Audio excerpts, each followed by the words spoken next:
Bonjour à tous, alors dans cet exercice, on nous demande d'écrire sous forme d'intervalle l'ensemble des réels x tels que, et on va nous demander 3 questions. Voilà, alors l'ensemble des réels x, que l'on lit ici en petit a, 5 strictement plus petit que x, lui-même plus petit ou égal à 12. Alors, si tu as du mal à voir ça et à l'écrire en intervalle, comme je te l'ai déjà dit, tu fais un petit dessin. Mais bien sûr, l'intérêt, c'est de t'en passer assez vite. Donc ici, ce n'est pas exigé de faire un dessin. Moi, je te le donne pour t'aider. Donc, tu fais un petit dessin. Alors ici, tu vois, j'ai positionné 5 et 12, les valeurs qui jouent un rôle spécial ici. Et du coup, x, il est entre les deux. Il est strictement au-dessus de 5, d'où ici mon intervalle, tu vois, je ne le prends pas le 5, puisqu'ici on est entre 5 et 12. Le 5 n'est pas pris, car ici il n'est pas possible. Et ici le 12 est le crochet tourné vers l'intérieur, parce que le 12 est un des possibles pour x. X peut être inférieur ou égal à 12, donc x peut être égal à 12. Donc en gros, pour écrire l'intervalle dans ce cas-là, tu prends le minimum, le maximum, et puis voilà ton intervalle. Donc du coup, en haut à gauche, je te l'écris, eh bien x, il peut, quand on écrit ça, on peut dire bien x appartient à l'intervalle, et tu vas voir, ça correspond exactement au dessin. 5 non pris, vu le crochet que je viens de faire, actuellement jusqu'à 12. Et 12, peut-on le prendre? Oui, donc le crochet est tourné vers lui-même. Voilà, la question A est terminée. Question B. Alors, question B, on lit 4 supérieur ou égal à x. Alors, c'est peut-être pas très conventionnel. Si ce sens d'écriture t'embête, tu peux le réécrire. Donc, 4 plus grand ou égal à x, ça se dit aussi en français, dans l'autre sens, x inférieur ou égal à 4. Donc, encore une fois, je te fais un petit dessin si tu en ressens besoin avant de te donner la réponse et de l'écrire.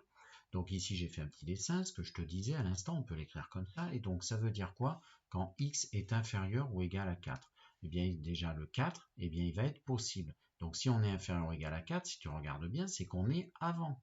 On est avant, on est ici. Et du coup, le crochet doit absolument prendre cette zone, puisque le 4 est un des possibles.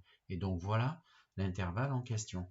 Donc là, il va falloir que tu fasses attention, parce qu'en fait, ce qui se passe, c'est qu'on va aller de moins l'infini, puisqu'ici il n'y a pas de limite inférieure, jusqu'à 4, le max. Mais le min, en fait, ici, c'est la notion de l'infini. On ne pourra pas y aller. Donc, on va mettre ici, la solution, c'est x appartient à moins l'infini, non pris toujours, jusqu'à 4. Et 4, peut-on l'avoir? Si tu regardes bien ton crochet, c'est exactement le même dessin qu'ici. Eh bien oui, 4, on peut l'atteindre parce que x pouvait être égal à 4. Du coup, on va écrire le 4 avec le crochet tourné vers lui-même. Voilà. Donc n'oublie pas un truc, quand tu prends ici les notions d'infini, si tu prends tous les nombres jusqu'à ici moins l'infini, eh bien il va falloir mettre moins l'infini ici et sans prendre le crochet tourné avec ici côté extérieur. Voilà. Question C. Alors, 0 doit être strictement plus grand que x, lui-même strictement plus grand que moins 1. Ça s'appelle un encadrement. On va le lire dans l'autre sens. Moins 1, plus petit strict que x, plus petit strict que 0. Donc en fait, x il est entre moins 1 et 0, si tu pars du plus petit au plus grand. Donc je vais faire comme tout à l'heure, je vais le réécrire. Donc je le réécris et on va compléter ensemble la droite graduée. Donc si tu as bien compris, moins 1 et 0, on ne peut pas les prendre. Et x il est entre. Donc x, regarde bien, il est entre ces deux valeurs. Et on vient de regarder les inégalités, elles sont forcément, comme ici, tournées vers l'extérieur, mes crochets sont tournés vers l'extérieur.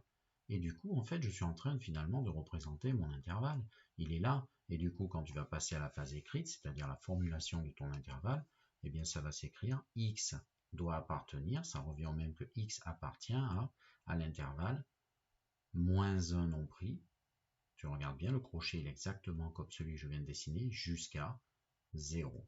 Mais on écrit toujours, fais attention, on écrit toujours le plus petit à gauche dans cette notation et le plus grand ici, de lui jusqu'à lui.